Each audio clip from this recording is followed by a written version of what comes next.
Bonjour et bienvenue pour cette nouvelle recette de Côté Pêche. Donc aujourd'hui, ce que je vais vous proposer de travailler, c'est un poisson qu'on n'a encore jamais fait dans Côté Pêche. Donc c'est le chapon de Méditerranée, des belles pièces, un peu plus de 2 kg.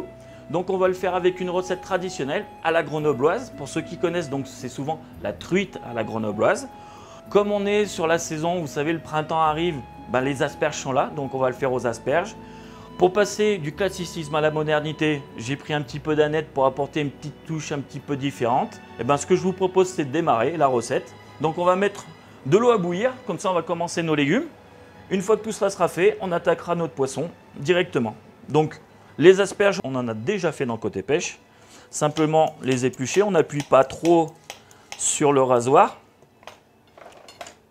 On coupe l'extrémité et on les pose dans un bac. Donc on va déjà éplucher toutes nos asperges. Donc les ingrédients de la recette, on les a donc sur notre assiette devant nous. Donc il y a le citron vert, il y a donc de l'aneth, j'ai pris un petit peu de ciboulette, du beurre. On aura besoin également du pain de mie pour faire des croûtons et les pommes de terre pour faire des petites billes de pommes de terre qu'on va cuire avec un petit peu d'épices au safran pour donner un petit peu de couleur à l'assiette, une couleur un peu jaune à l'assiette. Donc voilà, la dernière est terminée. Ensuite, on va couper déjà nos pommes de terre. Donc on va éplucher et faire des billes avec. Alors vous pourriez me dire, mais pourquoi il met sur un torchon? Tout simplement, parce que comme on va faire notre poisson après, j'ai pas envie de mettre de la terre sur ma planche. Parce que la terre, forcément, c'est pas très bon. Donc là, je les mets sur mon torchon. J'ai juste enlevé mon torchon et ma planche est toujours propre dessous. À la maison, vous faites sur le côté, forcément. Là, c'est plus un côté pratique. On va juste faire 3 pommes de terre. Ça suffira amplement. Donc les pommes de terre, on les rince à l'eau avant de les utiliser. Mon eau bout, donc je baisse un petit peu mon eau pour que ça soit une ébullition un peu moins forte. On met un petit peu de sel à l'intérieur et on les plonge. Hop. Cuisson, 2 minutes à peine et ça sera cuit. Donc, pour ne pas perdre de temps, on va faire nos billes de pommes de terre. Donc, vous prenez cet ustensile, ça s'appelle une pomme parisienne, une cuillère à pomme parisienne. Donc, en fait, vous avez juste à enfoncer votre pomme. On fait un tour à droite, un tour à gauche et on obtient une bille de pomme de terre. Voilà. On va en faire quelques-unes, de toute façon, après, c'est pas perdu. On peut faire aussi ces billes-là avec des courgettes, on peut les faire avec des grosses carottes. Allez, la dernière. Hop. On va vérifier la cuisson des asperges. On pique avec la pointe du couteau. Hop, il n'y a pas de résistance, très peu de résistance. On enlève. On enlève, ça veut dire les poser dans de l'eau glacée. Alors pourquoi l'eau glacée? Déjà pour stopper la cuisson et pour fixer la couleur verte. Ça va fixer la chlorophylle. Donc on les laisse, on ne va pas les laisser longtemps pour pas qu'elles se gorgent d'eau, mais juste qu'elles puissent bien refroidir. Donc là, en attendant, on remet une autre casserole pour nos pommes de terre. Ce que l'on va attaquer, c'est notre chapon. Donc là, je vais prendre le poisson sur la planche. Donc on va lever les filets tout simplement. Donc les filets, on incise. Hop. Aujourd'hui, j'enlève pas les écailles parce qu'on va enlever la peau. Hop. Tac.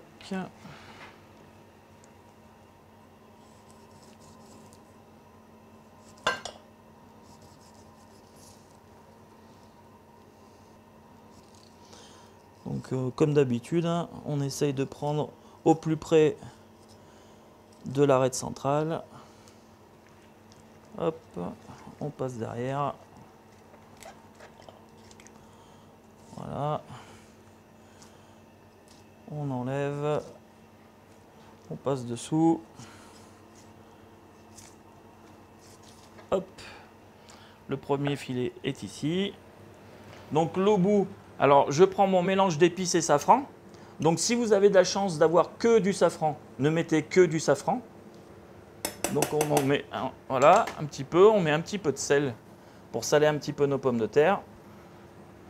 Et on verse les pommes de terre à l'intérieur. et on les vérifiera avec la pointe du couteau, hop, une fois qu'elles seront cuites. Donc vous avez vu là, on a des belles pièces, hein, on va avoir des beaux filets de poisson.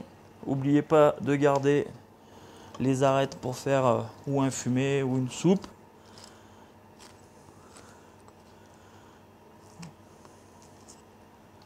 Voilà, là, on passe le long du ventre. On retourne. On va juste inciser ici pour pouvoir couper. Alors, hop, voilà. Donc le deuxième filet, il est ici. Hop, on enlève le poisson. Donc là, il ne reste plus qu'à préparer donc le reste du poisson. Donc on va finir d'enlever la partie ventrale. Hop, donc avec la fine membrane.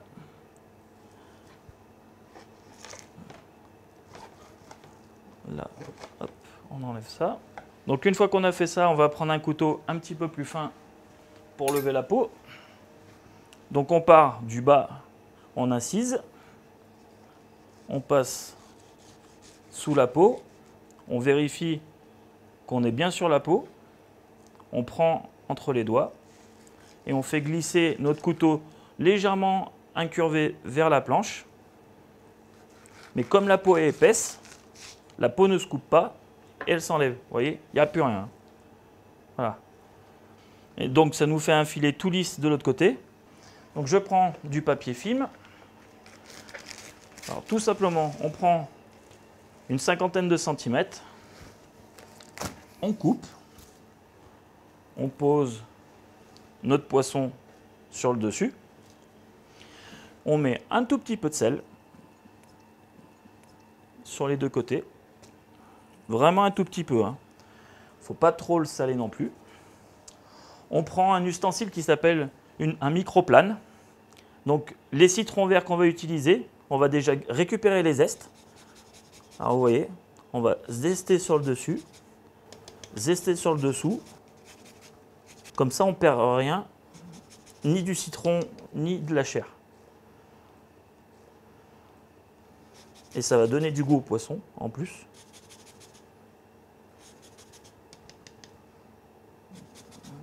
Voilà. Et là, eh ben, on va simplement le plier sur lui-même.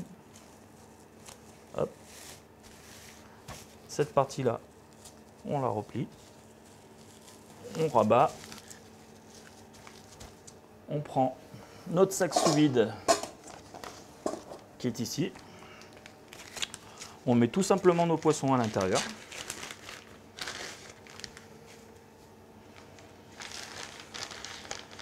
Et après, on le met dans la machine sous vide.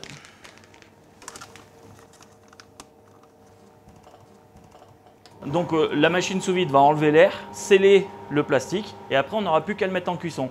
À la maison, on peut le faire simplement papier film, le mettre dans un cuiseur vapeur. Vous aurez quasiment le même résultat, peut-être qu'il faudra le mettre un peu plus longtemps en cuisson, rajouter peut-être 5 minutes en plus.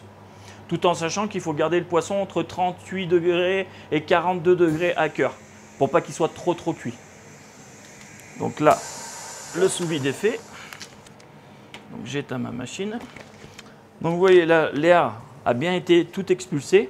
Et le fait de faire ça, c'est que ça va garder tous les arômes à l'intérieur. Donc je mets ça dans mon four vapeur. On va mettre 20 minutes. Quand ça sera fini, ça sonnera, on n'aura plus qu'à vérifier la cuisson. Donc, qu'est-ce qu'il nous reste à faire? Il nous reste à faire déjà vérifier la cuisson des pommes de terre. Tout simplement, on pique. Voilà, j'ai pas de résistance, elles sont cuites. On prend un petit bac. On les met dans le bac. Hop. Voilà. Donc voilà, j'ai pris mes dernières pommes de terre. Donc on va les laisser à côté de nos asperges et on va mettre une nouvelle casserole pour pouvoir faire notre beurre noisette. Donc le beurre noisette, c'est pas très compliqué. On prend une tablette de beurre, on la met dans la casserole, on la laisse fondre, bouillir, et vous allez voir, à l'image, la couleur va changer, la mousse va changer et la couleur va changer. Et après, on doit obtenir une odeur noisette. Ça va vraiment sentir la noisette. En attendant que le beurre fonde, on va faire donc les finitions de l'assiette. Donc on va faire des segments de citron vert. Donc on a juste à enlever donc, la pulpe, enfin la peau du citron pour avoir que la pulpe. Donc on appelle ça pelé à vif. C'est comme si on faisait des segments d'orange, hein. C'est exactement le même principe. Donc, une fois qu'on a fait ça, entre chaque interstice blanc, donc on passe notre couteau, un coup et deux coups, et on enlève notre petit segment de citron. Alors on pourrait prendre des citrons jaunes, ça serait exactement la même chose. Ça, c'est ce qui va donner notre acidité à la recette. Parce que forcément, comme on va faire du beurre, il faut de l'acidité. Donc le dernier est fini. Donc là, je crois que mon beurre est prêt.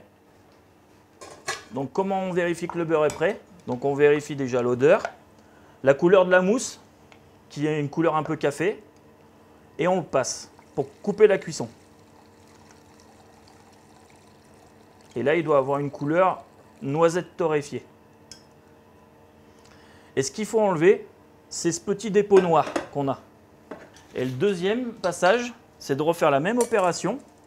Donc on prend un deuxième bol, on met du papier et de le repasser une deuxième fois via du papier. Parce que les particules de noir, c'est du beurre brûlé. Et le beurre brûlé, c'est cancérigène. Il faut vraiment en faire attention. Et vous voyez, au fond, on a encore cette particule, toutes ces petites particules noires. Voilà. Tout ça, c'est tout ce qu'il faut enlever. Donc, maintenant que notre beurre est préparé, qu'est-ce qu'il nous reste à faire? Eh bien, il nous reste à faire nos croûtons. Donc, on va mettre la poêle à chauffer. Donc, on va prendre un couteau à dents. Donc, on va couper une belle tranche bien épaisse. On part le pain de mie pour enlever la croûte extérieure. Et après, on fait des beaux cubes.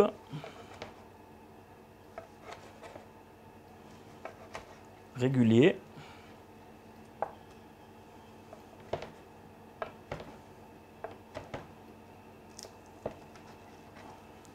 Hop, vous voyez, des beaux cubes, bien réguliers. Un bon bout de beurre frais dans la poêle. On pose nos croûtons à l'intérieur et on va les faire colorer, tout simplement. Hop. Et vous avez vu là, voilà, le temps derrière la sonnerie pour me dire que mon poisson est prêt. On va le mettre sur une plaque. Et qui dit poisson prêt dit quasiment recette prête parce que tous les ingrédients sont déjà finis, un petit peu partout sur la table, et il ne nous reste plus qu'à dresser. Eh bien, on va attaquer notre dressage. Donc, on va commencer par nos asperges. Donc, on va mettre 3 asperges par personne. Donc, on va les mettre sur le côté. 1, 2, 3, 1, 2, 3. Voilà. On va poser notre poisson sur le dessus, légèrement à travers, simplement pour pouvoir bien voir les pointes d'asperges qui partent sur le devant. Ça ne sert à rien de les cacher, ça serait dommage. Ensuite, on prend un petit peu de beurre sur le fond de l'assiette. Une fois qu'on a fait le beurre, on met un petit peu de ciboulette sur le fond. Voilà. Ensuite, on dispose nos cubes de pain. On va en mettre 5 par personne.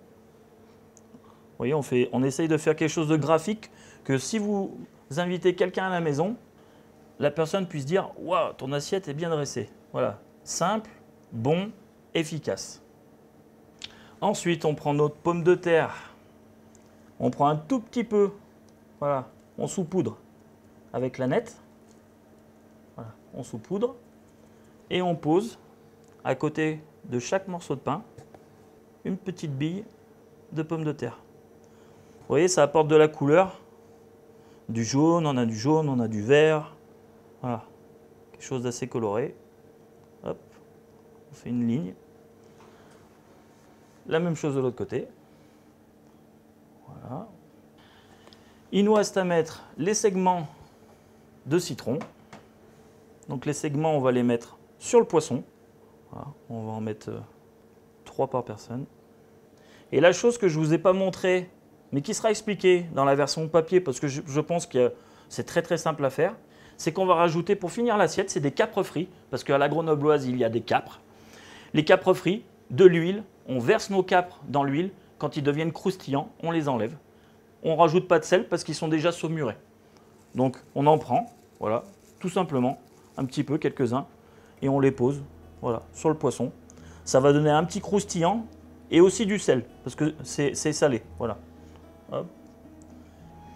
Et bien voilà, la recette est maintenant terminée. Donc je vous ai présenté un chapon façon grenobloise avec ses petites pommes de terre aux épices et safran, asperges, croûtons, citron vert, capre frit, enfin tout ce qui va bien pour faire une belle grenobloise avec le beurre qui va bien.